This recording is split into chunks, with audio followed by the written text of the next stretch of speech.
Mag-i-sleep, kailangan hindi magkagalit pag mag-i-sleep. Ayun na. Pareho kayong may kasalanan. Mag-say sorry ka na. Magsusorry din si daddy. Kasi nga, kaya nagalit si daddy kasi hinalo mo. Tapos kanina, Sorry naman ako. kaya lang, So, ayaw niya yung sorry ko. Ano lang ako. Hindi ko na siya sinorihan kasi ayaw naman yung sorry ko. Sabi ko sa kanya kanina. Sorry, I love you, Daddy. Pero ayaw niya yung sorry ko. Kaya ayaw ko na nga mag-sorry. Tsaka ayaw ko na mag-sorry. Lahat na nagsasorry sa kay Daddy. lahat na, tapos hindi ka pinansin. Kahit kailan. Mm. Kahit kailan sa hanggang ngayon.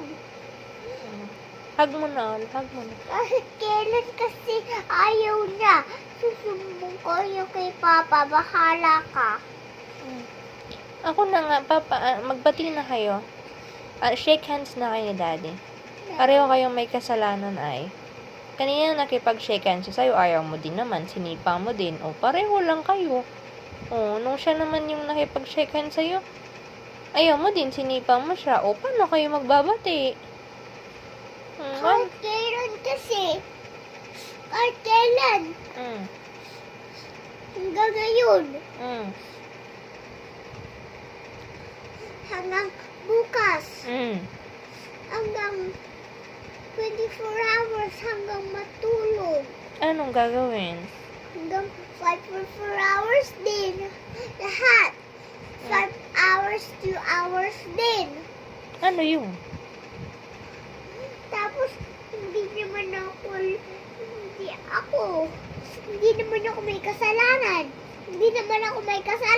Hindi ko naman sinabi yung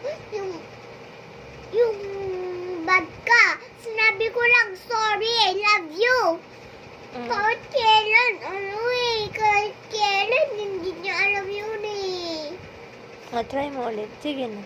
Ayoko na. Huwag kayo matulog na magkagalit. Sige na. Ayoko. Sige na. Higpit lang yung ipit ko para hindi ako. Maputol naman yan. Hindi ako ma-shake ng hands ni Daddy. Nagawa ko siya.